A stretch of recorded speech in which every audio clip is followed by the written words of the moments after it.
Karamihan sa mga coffee shop owners nakarely sa foot traffic, hoping na mapansin sila pag dumadaan sila at nakita yung coffee shop, yung signage. At hoping din na babalik sila after nilang matikman at makita yung ambience sa loob. Pero yung talagang kumikita ng maganda ay merong sistema in place para makakuha ng actual customers and keep them coming back. Ang sistema makes it predictable at hindi suntok sa buwan lang, kumbaga. Kaya ngayon sa video na to ipapakita ko sa inyo yung exact na acquisition and retention system na yan.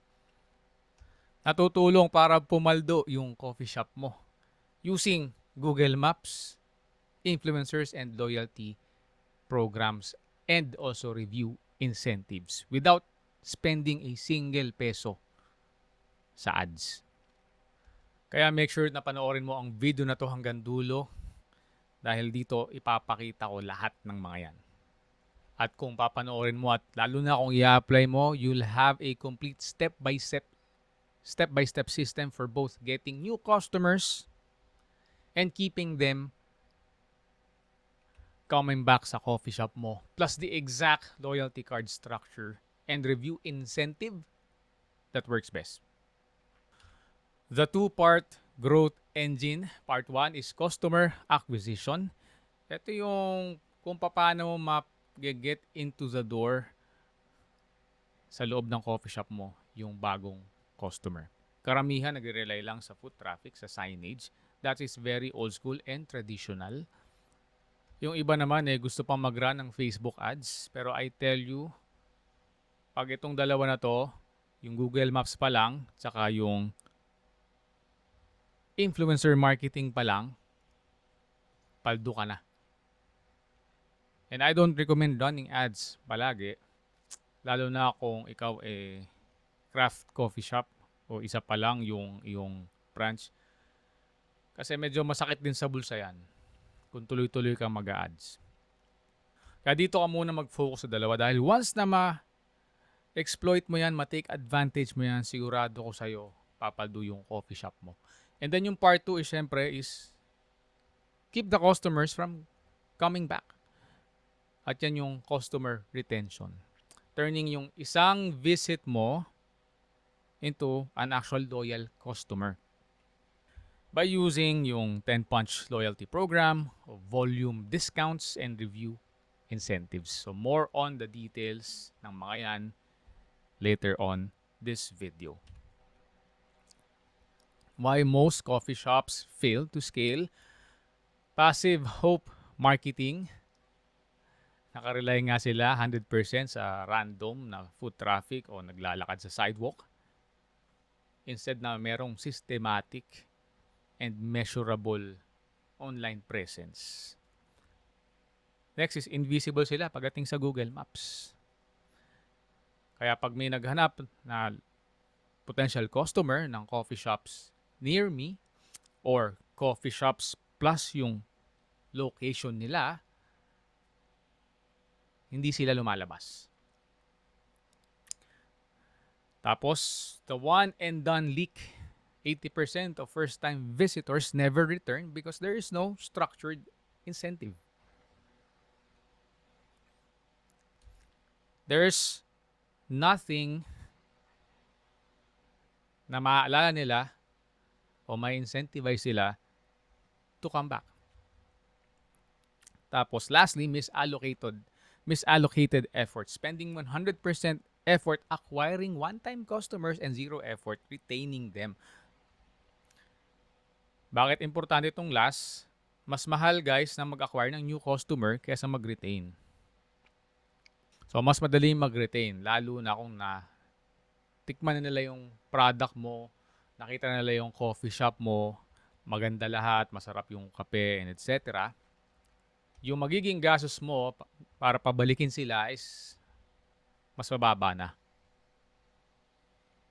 Hindi lang sa coffee shop yan, sa lahat ng industry yan. Applicable. Halos sa lahat ng industry. Mas mababa yung cost na pabalikin yung customer kesa yung first time na pabibilin mo sila. The math, acquisition versus retention. So, example, no, to acquire a new customer, that can range from 500 to 2,000 pesos. This is just an example. Okay? Pero para pabalikin mo sila, it can cost you zero. And 20 to 65% yung iyong return conversion boost dahil nga may incentive ka na para bumalik sila without spending sa any type of marketing or ad spend. At napapataas mo yung tinatawag natin na lifetime value. So, pwedeng umabot ng 5 to 10x yung lifetime value. Ano ba yung lifetime value na yan? Yan yung magiging average na lifetime value ng isang customer mo on average dahil in-incentivize mo siya na bumalik. So, instead na isang beses lang siya pupunta sa coffee shop mo and let's say ang average mo sa kanya sa isang punta na yon is 300 pesos, dahil napabalik mo siya ng ilang beses at napa-incentivize mo pa siya na magsama ng grupo, pwede nga maging lifetime value mo sa kanya is let's say 3,000 pesos. So, yun yung lifetime value. So, system number 1, tackle na natin yung Google Maps domination. 95% search intent. Ibig sabihin, mataas yung intent. Dahil wala naman maghahanap sa Google ng coffee shop near me o coffee shop in Marikina, coffee shop in Tagaytay, coffee shop in kung saan man tourist spot yan, coffee shop in Las Piñas, kung ano man location niya, no? Nang hindi sila interesado sa coffee at di sila interesadong tumambay sa coffee shop. At pag ikaw ay nag-appear sa page 1, sigurado makakakuha ka ng magandang volume ng customers galing doon. Lalo na kung nasa top 3 ka. Ang tawag niyan sa local SEO is 3 map pack. Kasi yun lang ang nakakakuha ng majority ng traffic. Actually, 70% of total traffic is nanggagaling sa top 1 to 3. At ang pinakamaganda dito is zero ad spend ang kailangan mo dito kasi lalo sa Philippines, mas madali pang mag-rank compared sa US and sa mga foreign countries na very competitive na itong mga to. Ang kinakailangan mo lang gawin is i-set up mo ng maayos yung Google Maps account o GMB account, tapos manghingi ka lang lagi ng review. At mag-post ka rin dun sa kanilang parang social media feature. So, ipakita natin yung detalye nito para mas maintindihan nyo ng maigi. So, dito tayo sa Google, coffee shop near me. So, ito yung sinasabi natin na 3 map pack kasi 3 lang ang lalabas sa unahan. And you have to click more places para makakita ka pa ng mas maraming coffee shops. So, this can be near me. This can be, let's say, Marikina since I'm very close to Marikina. Okay, if gusto natin, tingnan natin sa Philippines. Oh. Tingnan natin yung magiging volume niya. Oh, cafe in Marikina. Coffee shop Marikina, 1,900. Inarawan Coffee Marikina. This one is doing pretty good, ha. Sa kanya pa lang yung brand niya 2,900. So they must be doing some type of influencer marketing para makapag-generate ng curiosity dun sa brand nila. Now, if we filter this, okay guys, bago natin i-filter, ito, by the way, is galing sa Google mismo. Si Google mismo may-ari nito. Ang tawag dito is Google Keyword Planner. And yung data na yan, yan yung actual na monthly search volume. Ibig sabihin, every month, yan yung mga naghahanap ng coffee shop.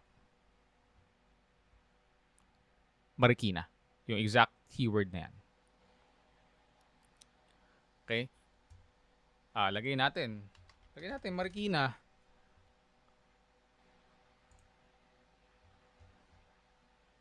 Okay. Tanggalin natin yung Philippines. Lagay natin.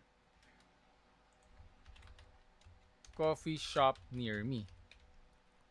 And by the way, applicable din to sa ibang type ng business, no? Laundry shop, restaurants, basta any brick and mortar na business, applicable to as long as may relevant search volume. And as you can see here sa coffee shop near me, 5,400 na. Marikina lang to ha, Marikina, Metro Manila. Coffee cafe near me. Okay? So kung ito total mo to lahat, more or less, nasa around 10 to 15,000 search volume every month. So imagine, yung coffee shop mo ranking dito sa top 3, ang dami mo makukuha na customers dito pa lang. So I hope na-appreciate nyo kung gaano kaganda at gaano ka-importante na mag-rank ka dito sa 3 map pack na tinatawag. Okay, moving on to the next slide. Ayan, Google Business Profile Checklist. Siyempre, kumpletuhin mo lahat ng details. Store name, address, phone, yung opening and closing hours nyo, Wi-Fi ability and category set to coffee shop. Tapos dagdagan mo ng real pictures ng coffee shop and even yung mga pictures na with customers. Storefront, okay? Seating, coffee bar, yung drinks, okay? Pastries. Kasi nakikita yan sa search ng Google pag hinahanap nila. Weekly updates. Ayun. Ito yung sinasabi ko na parang social feature niya. Pwede mo rin siyang i-schedule. And actually sa una, kahit you can do more than just a weekly update. Kahit 3 to 5 times a week. Parang stories lang. Parang my day. Okay? Pero pinopost mo siya as an actual post dun sa Google Maps. Ano bang ibig ko sabihin? Sige, pakita ko ng example. So ito. Pag may mga post ka, pag kinlik nila yan, makikita lang yung mga post mo. Yung mga images, parang updates. Okay, tapos pwede ka rin maglagay ng captions dun. So, highly recommended na maglagay ka rin ng mga ganun. Okay, next. The review incentive system. Google's number 1 ranking factor is review, volume, and rating. So like I said, napakadali dito sa Philippines kasi humingi ka lang ng humingi ng reviews. Sigurado mag-rank up yung Google Maps mo. So paano natin gagawin yan? Pwede may QR code ka dun sa iyong cashier. Tapos yung mga tao mo, make sure to train them na pagkatapos ng isang customer, paalis na siya, magbabayad na, etc. Kamustahin, hingin yung feedback, kamusta yung experience niya, kamusta yung kape, yung food, etc. Pag positive ang feedback, tsaka tayo mag-request ng review. At ano makukuha ng customer? So, pwedeng yan, 50 pesos off sa next drink niya. O pwedeng meron siyang reward card na makukuha. Pwedeng X amount of percentage off sa next order niya. Basta ang point is dapat incentivized yung paghingi ng review. At importante yung sinabi ko na step na kamustahin nyo muna. Kasi kung ang feedback niya after nyo kamustahin is hindi masyadong maganda, then don't bother to ask for a review kasi baka bigyan kayo ng 1-star or 2-star review. And you don't want that sa coffee shop mo. Gawin mong target mo na goal is 50 plus Google reviews sa loob ng 3 buwan. That will be a very good starting point. System number 2 is influencers and vloggers. So, pwede ka mag-target ng micro-influencer. 100 followers, or rather 110,000 to 100,000 followers with high engagement. Ngayon, bakit mahalaga yan? Kasi 85% of coffee lovers trust vlogger recommendations over formal Facebook ads. Tapos product trade, offer 2,000 o 1,000 free drinks and food instead of cash fees na babayaran mo pa sila on hand. Pero I've seen na mas maliit pa yung following sa 10,000 pero nagva-viral yung content. Tapos nakakuha talaga yung coffee shops ng new customers dahil doon. Pero I would say this is a safe range kasi pag meron ka ng 10K to 100K, medyo alam mo na yung paggawa ng tamang content na nakaka-draw ng atensyon ng mga tao. And yet, yung ganyang range, hindi rin ganun pa kamahal yung kanilang rate card. Kasi pag lumagpas ka dyan, tipong 500,000, multiple 100,000, multiple 100Ks, even 1 million, medyo may presyo na yan. Magbabayad ka na ng mas malaki dyan. Pero good if you have the budget for it, di kunin mo yung mas malaki kasi mas malaki rin yung magiging reach nun.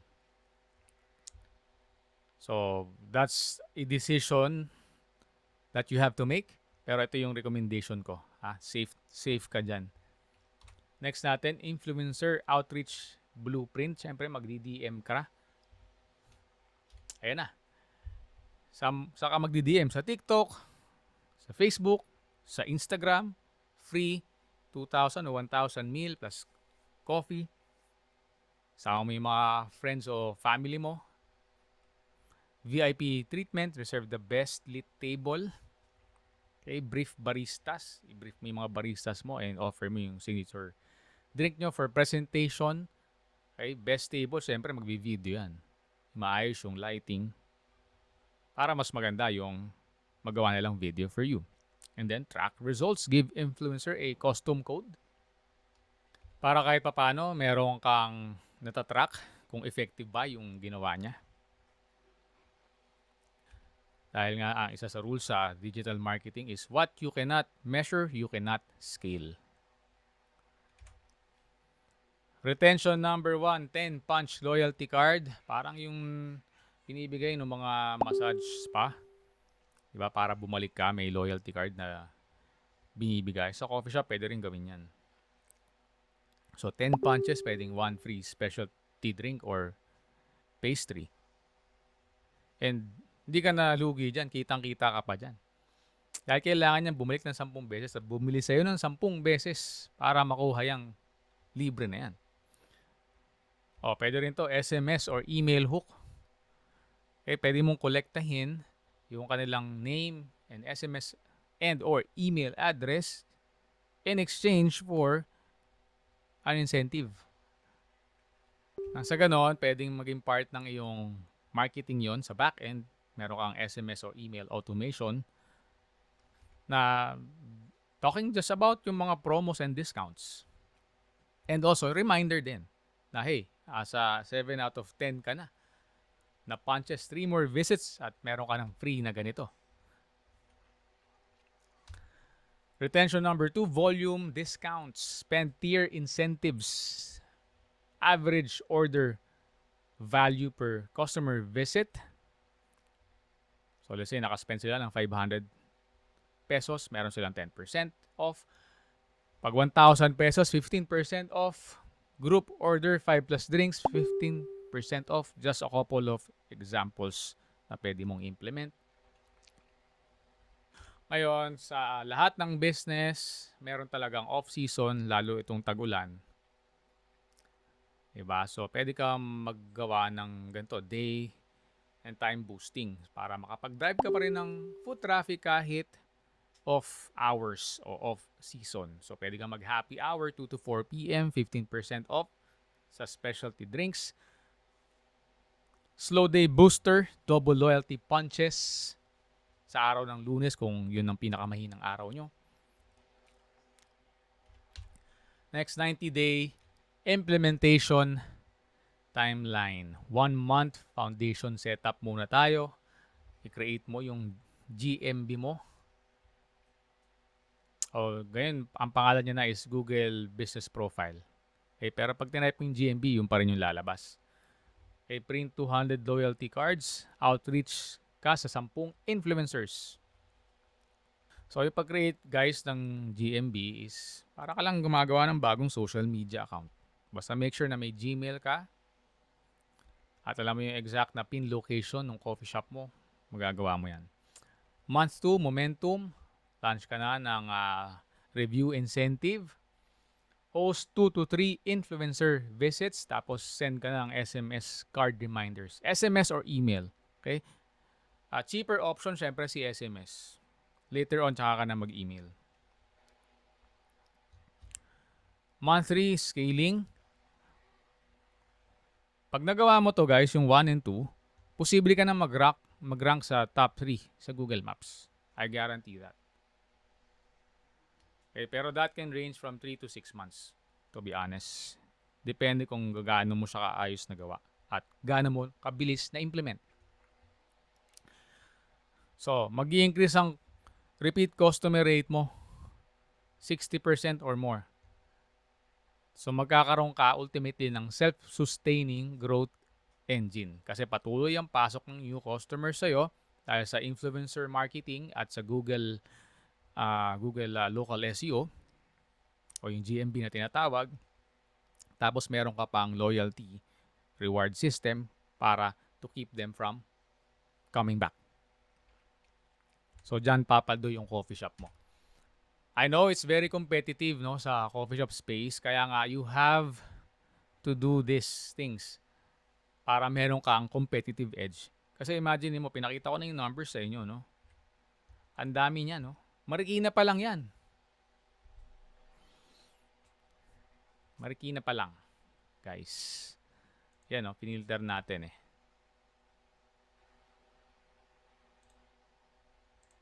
Okay, dagdag natin yung coffee shop Marikina. Meron pa ba?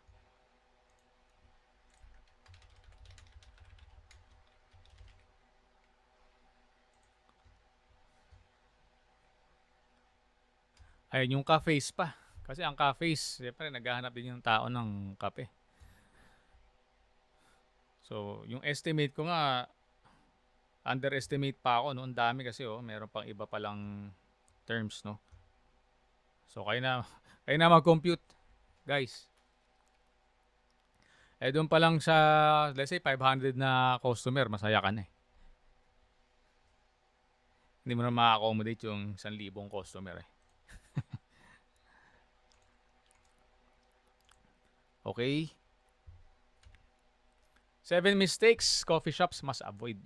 Siyempre, yung una, incomplete Google profile. Kailangan lahat ng detalye pupunuin mo. Okay? Tapos yung mali yung oras. Big no-no yun. Wala kang pictures. Nakaka-turn off yun kasi hindi magmumukhang legit yung profile mo. Tapos, asking reviews without reward. Lalo sa simula. Siyempre, kailangan mo maka-accumulate ng as many reviews as fast as possible. So, i-incentivize mo para mas bumilis yung proseso. Mag-rank ka kagad sa Google Maps. Complex loyal cards requiring 15 plus punches. Nakaka-turn off kasi yan sa kahit anong customer. Gawin mong 8 to 10 lang. Tapos zero staff training. Di mo man lang binrief. Baka mamaya hingi sila ng hingi kahit di pala maganda yung feedback. Hiningan nila ng review. Binigyan kayo ng 1 review. Sa mata ni Google, hindi yun maganda. Kaya hindi makakatulong sa ranking mo. At sa mga customers na makakakita, pagka nag-influencer marketing ka na, ginugol ngayon yung coffee shop mo, nakita ang baba ng review, hindi na pupunta. So make sure na naka-brief, naka-train yung staff mo doon sa process. Yung process na binanggit ko kanina. Your 30-day action plan, week 1, checklist. Okay? Claim and complete your GMB listing, print loyalty cards and review QR codes. At i-train mo yung barista mo sa script and workflow.